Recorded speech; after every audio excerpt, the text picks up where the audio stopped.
with the NAPOLCOM in relation to the missing Sabongeros. Tama po ba? Yes. Yes, sir. May I know kung mayroon na pong na-dismiss, and if so, ilan po ang na-dismiss na? Wala pa po, ma'am. These are current cases with not yet 60 days have it lapsed. Yeah. So it's clear now. Yes. Yung na-dismiss na unang 6, it has no relation at all with respect to the missing Sabongeros. And the 12 remaining, their cases are still pending with the NAPOLCOM. Yes, Your Honor. No one out of the 18 personnel named by Patidongan have been dismissed. None yet, Your Honor. None yet. Okay.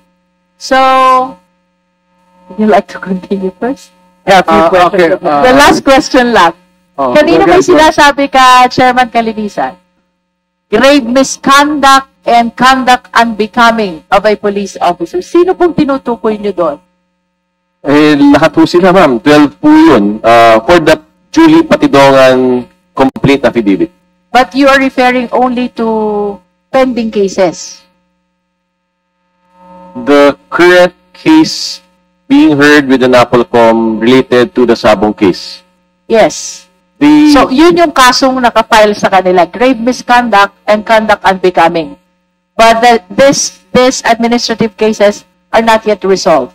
yes, Your Honor. Okay, thank you. Sir Chair, bago si Congress Masiya, gusto ko lang maging malino ito. Kasi, iba yung sinasabi ng pahayagan eh.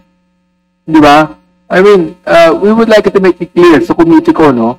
Kapag taong bayan nakikinig dito, Atty. Kalinisan, pakilinaw nga kasi, okay, ibig sabihin, wala pang naipafile na anumang criminal charges sa complaint ni Patidongan. Wala pa.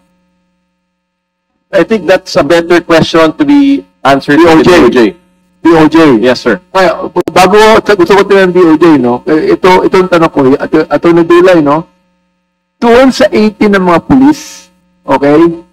Ilan doon ang nasa jurisdiction nyo pa? 12? 12 only, Mr. Chair, Your Honor. Yung the rest, wala na. Wala na po sapagkat na-dismiss na po sila. Yan. Ibig sabihin, kahit sila ay na-dismiss administratively, wala nang jurisdiction kayo. Wala na po. Ibig sabihin, yung NAPOLCOM, wala nang jurisdiction, correct? Yes, sir. However, Mr. Chair, Yes. we are coordinating with the Department of Justice for case build-up as we speak. So, nagbibigay po tayo, nagpapalit po tayo ng informasyon sa kanila. I wish to interject, Mr. Chair. Before the justice answer, siguro, meron Can I finish before you interject? One last point. Baka makalimutan ko. If the dismissal of the 6 out of 18 personnel is not yet final, or even if they still have pending appeal, does the IAS or the NAPOLCOM still have jurisdiction over them? First, ma'am, the cases have been resolved and they are final. So, wala na ho tayong pag-uusapan doon. But theoretically, assuming, kunwari, pending, kunwari lang po, meron pa po tayong jurisdiction because there's a live I appeal. think you need to be clear. And what we must consider is the period for filing an appeal. Kung nag-lapse na ang period for filing an appeal, then that dismissal order becomes final. Final In na which po. case, both the IAS and the NAPOLCOM have no more jurisdiction. Correct, ma'am. Final na po. So, in this case, the 6 have already been dismissed with finality, Your Honor. No basis for administrative case. Criminal case only. Tama po, Your Honor. Thank you. Go ahead. Yeah, thank you, Mr. Chair. DOJ, Mr. Chair, are we correct in our impression that this is still an ongoing investigation? As to the criminal aspect, wag muna tayong ano. Tapos Yes, officer. Mr. Chair, about dun sa kaso na Missing criminal case filed before the DOJ, as reported by the CIDG director kanina, there are 62 persons have been charged before the DOJ.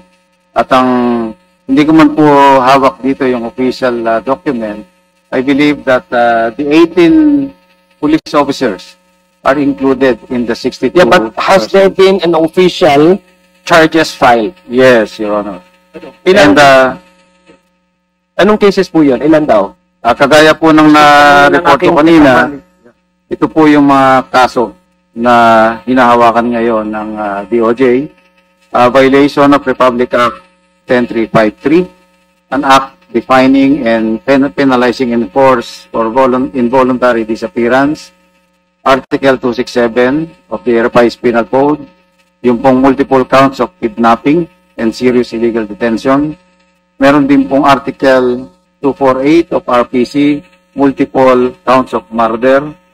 And Republic Act 3019, Anti-Graft and Graft Practices Act, PD 1829, Obstruction of Justice, Republic Act 11983, New Philippine Passport Act, and Article 212 of the Revised Penal Code, Corruption of Public Officials. And these complaints have undergone evaluation and have been certified to be sufficient for purposes of the conduct of preliminary investigation. So these are all these crimes that have been committed. These are charged against The 62 individuals, of which 18 or are 6, included. Yes, Your Honor. 6 of them were mentioned by NAPOLCOM. Tama po ba? Or the 18? Kasama po yung Kasama. Ang pagkakaalam ko po, hindi ko manawak yung official document, ay the 18 police officers are included Yeah, in the 62 18, but 6 of them have been exonerated, and sabi ni NAPOLCOM, as to the criminal charges aspects, sa DOJ na yun. Tama po ba? NAPOLCOM? Opo, yung 18 po nasa DOJ po Okay, yun. 18 nga. So 62, para klaro lang po, 62 of these names, 18 of which are mentioned by NAPOLCOM. Tama po ba?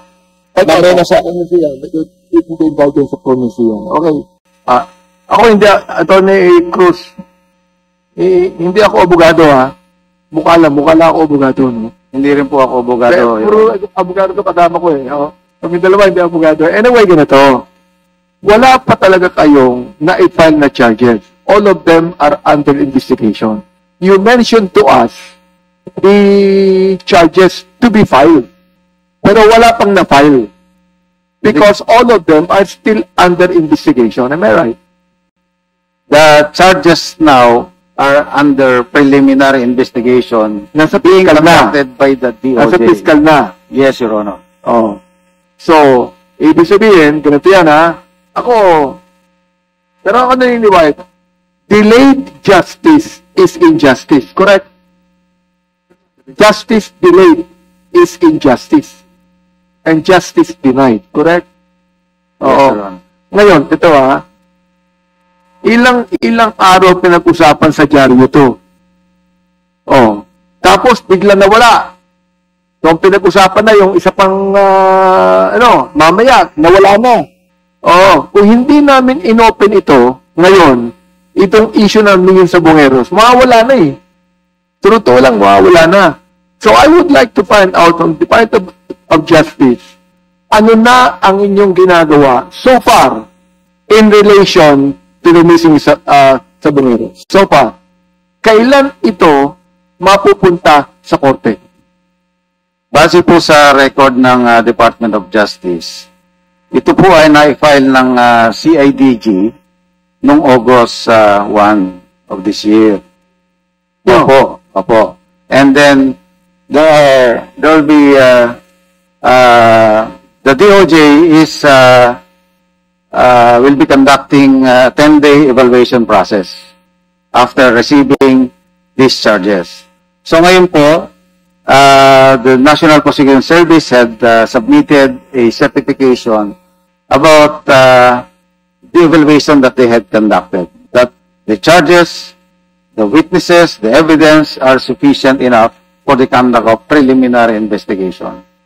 So after this preliminary investigation po, dito na po magagawa yung resolution by the DOJ to be filed before the court.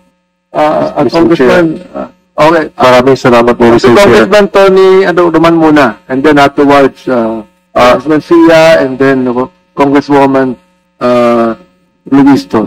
Apat na lang kami dito eh, kaya ayoko lang manatili na hanggang dito eh. To the DOJ. So just understand, there's 62 charges against 62 respondents in the preliminary investigation, correct? Is that one case or 62 individual cases? How many cases? Is it, I am just trying to understand if there's any kind of consolidation involved here, or it is like 62 individual cases running side by side? I cannot directly answer the question because the National Prosecution Service, we are not directly with the access on the documents of the National Prosecution Service, and there are designated prosecutors who are handling these cases. Hindi ko po ngayon masasagot ang particular na tanong. How many prosecutors are handling the case? I think there will be a team of prosecutors will be designated for these cases. Do you have a number in mind? Normally, for sensational and big cases like this, at least 5 to 10 prosecutors are being designated. Handling the same investigation or handling 5 distinct investigations? What I'm driving at is this. If this case is consolidated, then it's more efficient. It's a more efficient way of handling it, and therefore faster. But if you have parallel proceedings, parallel investigations, then it's going to slow down the process, right? Because there's no coordination. So what I'm driving at is, I'm just trying to understand how is this being handled.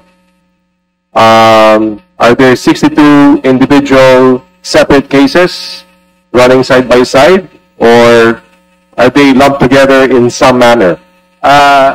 So we are, for the number 62, we are only referring about the persons who have been charged before this case. They are the respondents. But the cases that I have mentioned, there are 7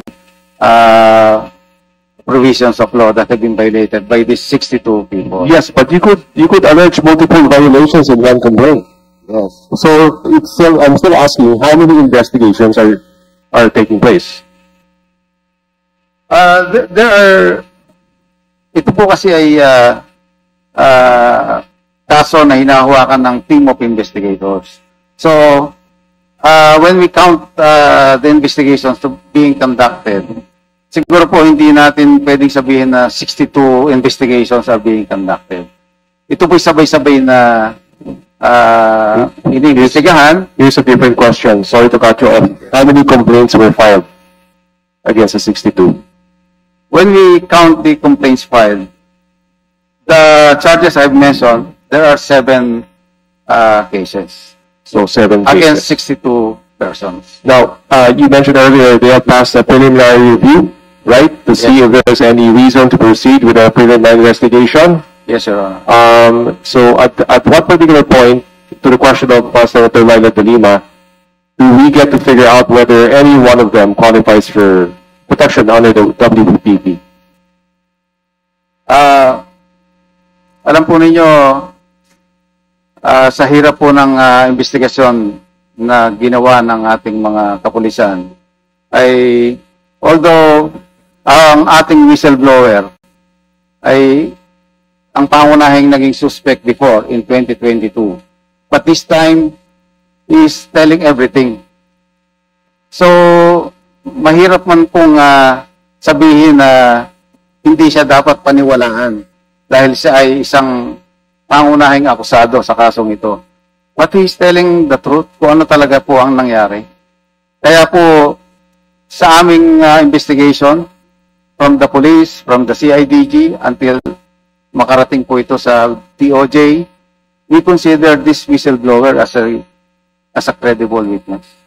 So therefore, although he hasn't been recognized as a state witness, to your mind, that is fait accompli, that eventually he will be a state witness.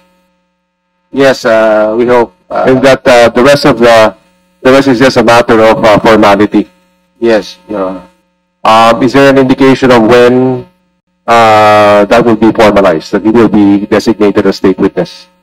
The evaluation for him to be subjected under the Witness Protection Program is ongoing, but the PNP had assured that our witnesses are safe as of this time.